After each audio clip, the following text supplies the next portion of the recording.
You know that feeling, right? You're stuck in traffic, and it's just this chaotic dance of cars weaving, bikes zipping past, and the whole city just buzzing around you.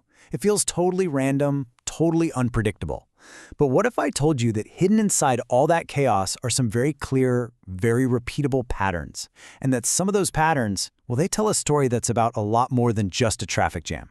That's what we're going to break down today. So that's the big question, isn't it? Is it really all just random chaos? We usually blame traffic on a few bad drivers making their own mistakes. But an analysis of over 180 vehicle observations says something else. It suggests that what looks like chaos is actually a set of predictable, even repeatable patterns. The data is telling us to look past the noise and find the signal. Okay, so before we can start decoding any hidden messages, we first have to, understand the language of the road itself. What does our everyday traffic even look like? Who's out there and how are they moving? We've got to get the baseline down first. And right off the bat, here's the surprise. Our roads aren't dominated by big trucks or buses. As you can see, the huge majority, we're talking a combined 77%, are smaller, more nimble vehicles, cars, and especially bikes and scooters. The analysis actually calls this group the primary risk cluster because their sheer numbers, their speed, and their ability to move on a dime, that's what really defines the unpredictable feel of our streets. And believe me, these vehicles are moving. Over half of them, 55%, were clocked in a fast-moving state. So this isn't some parking lot crawl. It's a super high-energy system where going fast is the default. That constant speed is what gives us that feeling of chaos, and it perfectly sets the stage for the kind of high-risk stuff we're about to get into.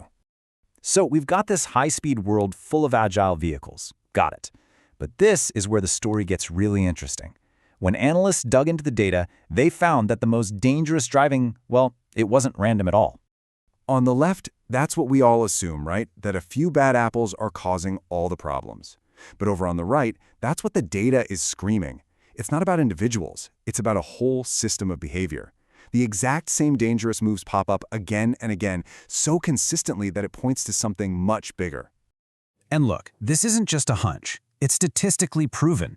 The analysis confirmed that these patterns are consistent no matter the day or the time.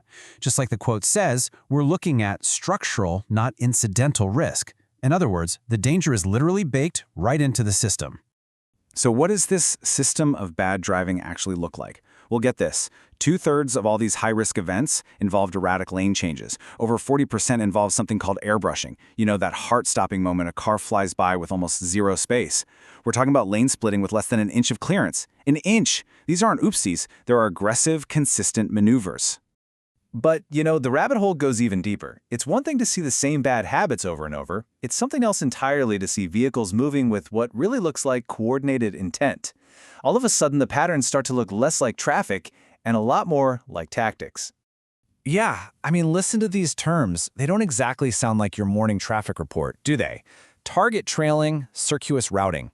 In an incredible 83% of the cases where a pattern was spotted, it involved target trailing.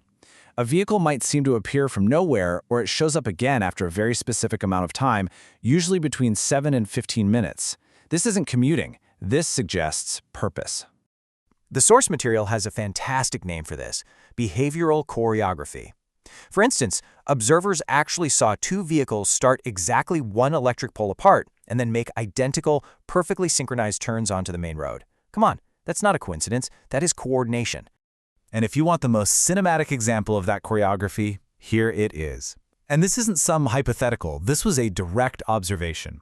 A car stops in a dark, low-visibility spot. A laptop bag is handed over to a biker who's just waiting there. The biker looks really anxious, checking the bag's pockets. And then they both speed off together. This one event changes everything, taking us from traffic patterns to potentially pre-planned, staged operations.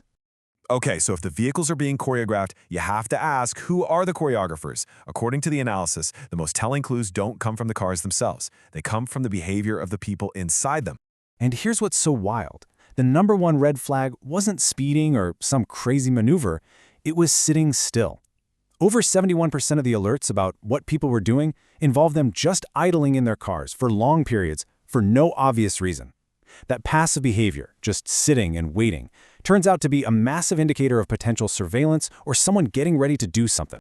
And that something often looks a lot like intelligence gathering, Observers saw people using their phones to specifically take pictures of security guards and vehicles. And get this, in one incredible case, they saw a staged selfie where the photo was clearly framed not just to get the person, but to also capture a taxi, a security guard, and another target vehicle all in the background. That is some low-level intel work, happening right out in the open. So, let's pull all these threads together. We started with what looked like just random, chaotic traffic.